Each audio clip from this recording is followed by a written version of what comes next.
I've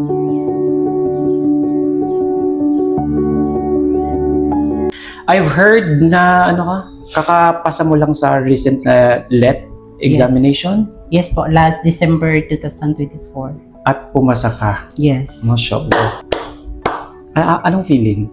Na parang isa ka ng ganap na professional teacher? Yung parang nawalan ka ng tinik. Ilang beses ka na nag-take? Once pa lang? Or? Once pa lang yun. Actually, nag-file ako nung last na pero parang lang siya, experience lang good. Kay earner man ako, hindi ako. So paano yun? Paano yung ginawa mo doon? Hindi ka nag-attend ng mga reviews? Yung pagpasa ko, nag-review ako sa Davao City. Sa Davao? Yes, sa may FTRC. And then after one take, pumasa ka na? Yes. Mashallah. Yabra-bright si Sanu dito. Ngayon na ba? Naman kumatalin. How was your life in Kapatagan, Larong Dilswer? Okay lang. Busy sa office work, sa pag-vlog, saka busy sa family. So you were vlogging? Yeah. Sa din is vlogging. Kamusta yung pag-vlog? Okay lang. Kasi exposed naman din ako sa social media. So parang gusto ko na lang ipakita talaga ang sarili ko in social media na bilang isang PWD, kailangan ko talagang i-expose ang sarili ko para ma-encourage yung ibang mga PWD na hindi nila kayang iharap yung sarili nila sa maraming tao.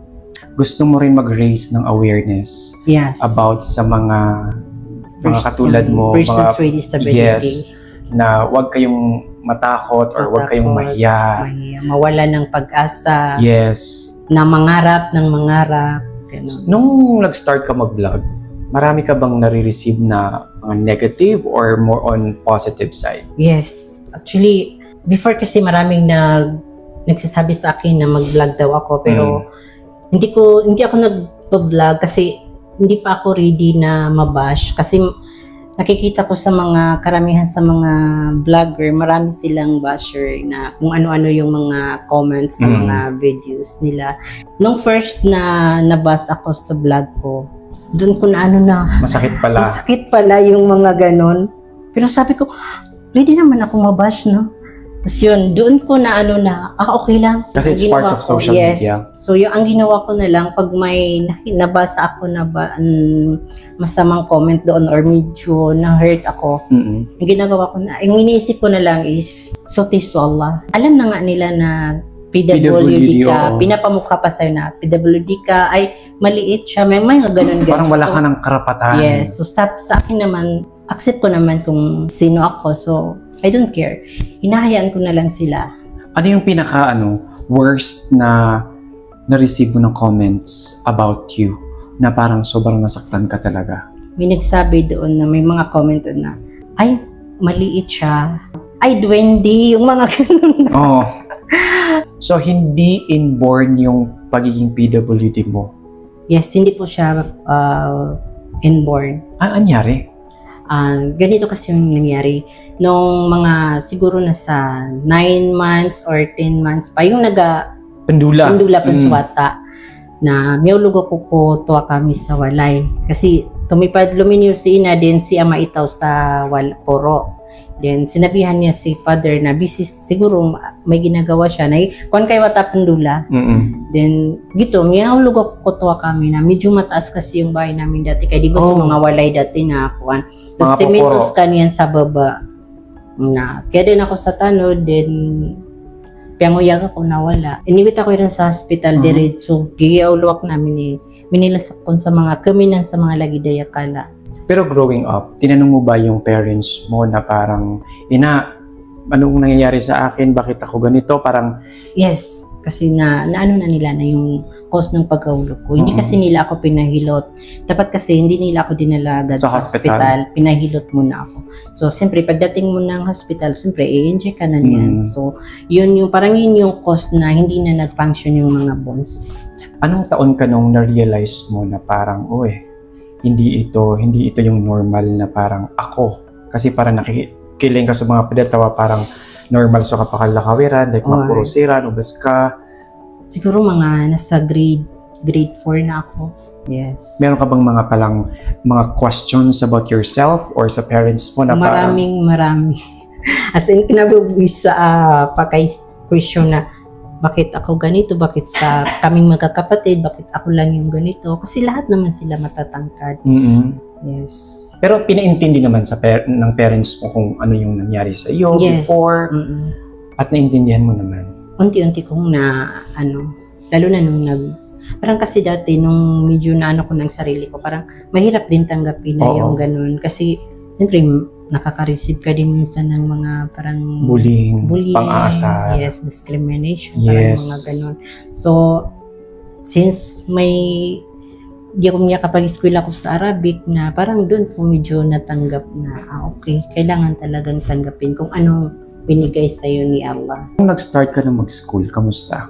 Nung nag-start na ako mag-school is, siyempre parang unique ako sa mga kaklase ko, sa mga schoolmate. Madaklap na siyempre lalo parang na nung curious lalo na sa college ako kasi siyempre siguro sa MSU dito ka nag-college sa Marawi? MSU Maguindanao. Okay. MSU Maguindanao kasi sila na kasi yung nagpaaral sa akin doon ng MSU talaga. You're a scholar? Nila, yes. Wow. Chancellor Scholar po, special scholar, yes po. Madaklap encounter ako parang minsan may kumya katalikod ako na makadingil ako tumkaw na may makita ako ginagaya yung paano ako maglakad, yung mga ganun. Tapos minsan pag dako niyan may lay sumamot din may lay ako niyan naro ako sa room, parang curious good na sinisilip niya ako doon sa loob. Then ang ginagawa ko na lang, lumalabas na lang ako din, nagpapakita ko sa kanina. Ito ako, para hindi na siya mag-isip na ay ano ba yan siya, ano siya, tao ba siya or ano man siya. Was there a time na nagalit ka sa parents mo or sinumbatan mo yung parents mo dahil sa condition mo? Yes. May mga time talaga na ko yan before siguro nung hindi pa nagmamature yung isip ko. Kaya yun, doon ko na sa kanila na kasalanan nyo ito, yung mga ganun. Pero kay gito niya class sa Arabic na medyo katanggaptan so maulaw langon winib gayola na purpose yan. Parang contentment is the powerful message or key for you to have a peace of mind. Yes. Mga kabagsa si Sano Dina, niya ka mas pastere ka-recite sa Quran. Diba? Medyo lang. Class ako kasi sa kitab na may class ako sa Quran. Pag Arabic kasi ka gumraduate tas grade 9, parang niya kalala na achievement. Alhamdulillah. In Arabic, pero kaya graduate kuliah or Rabi kuliah Sanawi? Hindi, Ula Sanawi. Ula Sanawi. Pero hindi mo na pinagpatuloy yung sa Arabic? Hindi. Actually, bago lang din man ako nag-graduate. Last 2021 pa ako nag-graduate ng Arabic. Kasi di ba nag-work man ako dati the SWD. So nung na-abolish ako sa BARB, umuwi ako sa amin din. Doon ako nag-continue ng Arabic. During that time na yung mga na-experience mo ng mga negativity, mga discrimination, hindi ba sumagi sa isip mo na parang, titigil lang ako mag-aral kasi gibo, madi ako lagi na di sudi, mga lagi naman? Yes. Lumisod na sa pamikiran at yung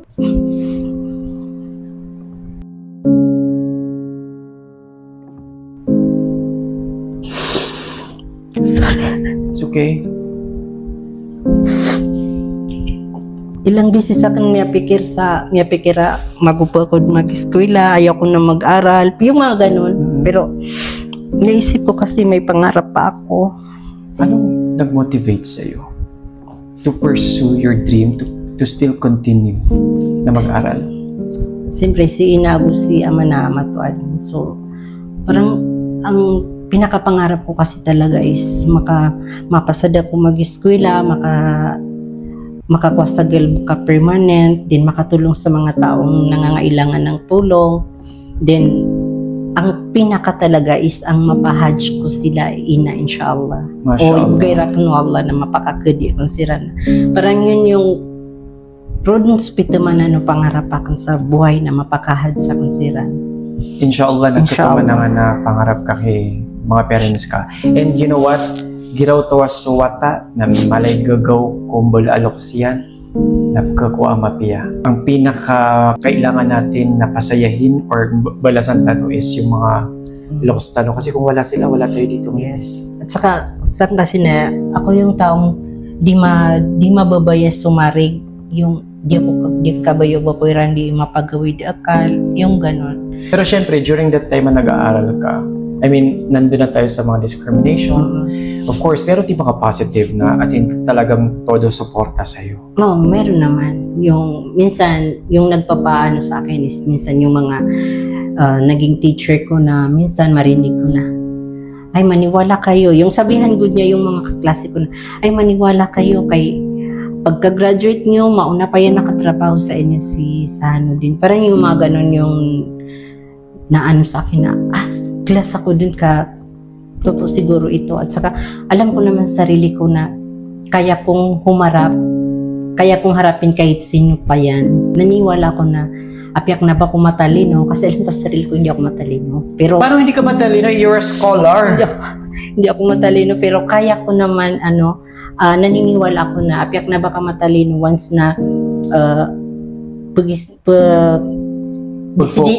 desidido kang matutunan ng isang bagay na matututunan mo talaga. Walang imposible kung porsigwido ka. Lang no mga negative katanggapak na ginagawa ko na lang motivation. Pinapositive ko na lang na okay, may alipo sa akin din sumarata, gaya, sambi and rock and roll sa mapia. Kasi naniwala ako na once na nga makuha so isang bagay na sambi wala mas mapia. Kaya danir kay guys. So, Yuto. yes. Laban ginoto di kalisubar, basta asing ka langon, ibagay ko Allah so langon ang masisinganin ka. Like, rungon inisarig sa langon, na sumisan minakaw to Allah sa takap. Ano yung mga natutunan mo sa buhay na pwede mo i-share sa mga kabangsa natin manonood na may kapupulutan sila ng aral?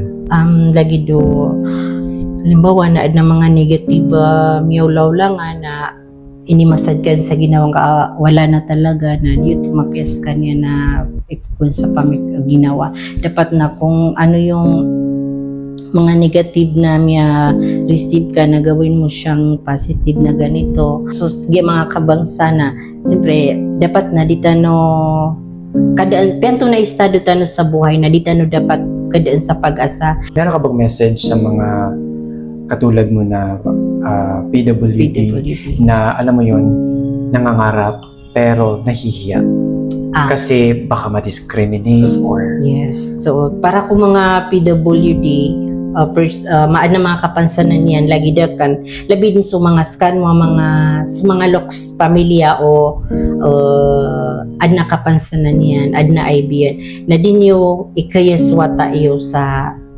ibarat na pangarapiran sa buhay na suportaan niyo si Ranon ka ginang kasi minsan pinakakuha na wata na may line yan sulok siyan para rakan igira halimbawa na kailay nga susuport o lokos ka na di ka di makapanak mara wata kailay nga okay na ba ko iran susuporta ang mga lokos ina ba ko iran ititimba nga ba ko na ibakan ka parang normal ako bu and you're an LPT. Kakapasa mo lang sa board exam. Yes, last December 2024. MashaAllah. O diba? Tingnan nyo yun.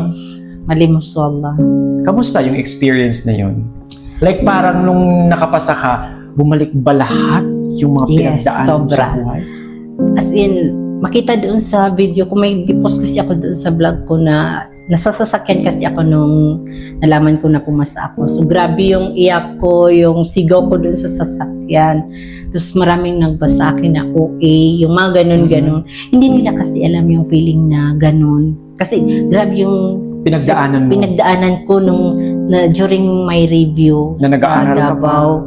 Alam mo yung nag-review ka, then sagot mo yung lahat-lahat. Yes.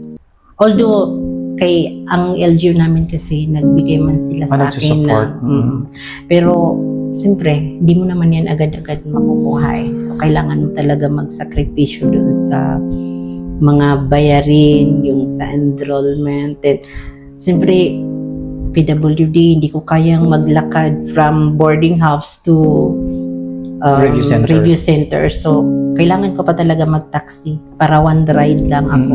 Ano yung unang-unang naisip mo that time nung pumasa ka? Parang survive. Alam mo yung first na nasigaw ko, inamya ka pa sa ko, ilpitin ako yung ganun. Inshallah. Ilpitin ako, social studies, kasi may major kasi ako. Yun kasi yung nagpapaano sa akin yung major ko. Kasi may kapatid kasi ako, dalawa, education graduate na rin. Hindi pa sila pumapasa ng board exam. So, ako pa lang yung first na nakapasa sa nakapasa, family. yes. Kaya grabe din yung tuwa ng parents mo, no? Yes. Anong sabi nila? Ang grabe yung tuwa nila siyempre. Kay nasa Maynila kasi ako nung time na yun. During Doon time. ako naghintay ng, sinadya ko talaga na doon maghintay ng result sa Maynila. Kasi parang hindi ko kakayanin na hindi makapasa. Sa hirap ba naman ang pinagdaanan ko doon sa Davao. And right now, you're working Yeah. as PDAW focal of LGU Kapatagan. And the same time, para social worker ako ng Barangay Kabanyakawan under MSSD. Wala bang awkwardness kapag, let's say for example, meron kang nami-meet na mga tao, tapos parang pinapa-feel nila sa'yo na parang, let's say for example, maglalakad ka, tapos let's say, or aakyat ka sa, let's say, hagdanan, or yung mga medyo masusukal na mga lugar, tapos sasabihan ka nila na, you need help? Or parang, pagilay ka saan, kailangan mo ng tulong, hindi ka ba na-awkward nun? Like parang kahit sabihin naman natin na kaya mo siya? Kahit nung nag-aaral ako, marami akong nare-receive na ganun. Pag magsakay good ako, kasi nag-commute man ako from Kapatagan to Cotabato City, then Cotabato City to MSU Maguindanao sa Dalican. So pag may nagsasabi sa akin na, tulungan kita, hindi ako nagpapat-help niyan. Sabi ko, kaya ko naman. Hindi ka ba nai-insulto doon? Like, parang kaya ko naman. I mean, kasi kahit ganito ako, kaya ko naman. Yes, yun yung na minsan pumapasok sa isip ko. Pero na-appreciate ko naman yung mga tao na nagyayaya sa akin na tulungan kita. Yung parang, as in, may mga tao pa rin talaga na ganun yung mababait pa rin. Pero may mga tao naman na wala silang pakialam na kahit makita nila na ano. Anong sasabihin mo sa sarili mo ngayon? Siguro, laban pa. Naniniwala ako na umyugswala na naman ako makan, inshallah. Kasi lahat na inibigay kita ng Allah, parang sa atin na yun. Uway, kapasang. Kapasang, lahat tayo may kanya-kanyang destiny sa buhay. Kasi yun yung balikan ko doon sa, nung pa-college na ako, hindi man pumapayag si father na si ama-aklas ako. Kasi iniisip niya yung katayuan ko sa buhay na baka mahirapan daw ako. O baka ma-discriminate ka. Ma-discriminate. Pero alam ko naman sarili ko na pagdadaanan mo yun. Yes. Agot tigang na kakilala ko mga tao na tumuan siya ko iran makilala ko mapia. If meron kang gustong sabihin sa family mo ngayon, anong gusto mong sabihin sa kanila? So, di ako iran din pag-alala. So, ginawa kan ka, inshallah nagwinwak na ya. So, adi ako hindi magpursigi sa salang na bagay akuan para di ako iran ikarirecord apya bed mo masaling bawa na bako galok sa bakputay na nakibaga kak narakan ag bisirara kong good record na أعوذ بالله من الشيطان الرجيم بسم الله الرحمن الرحيم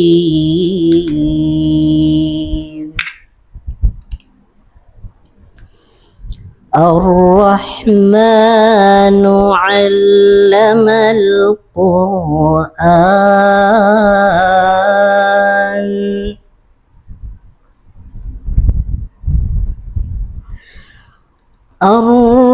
الرحمن علم القرآن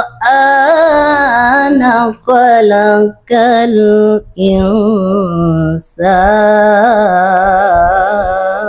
الإنسان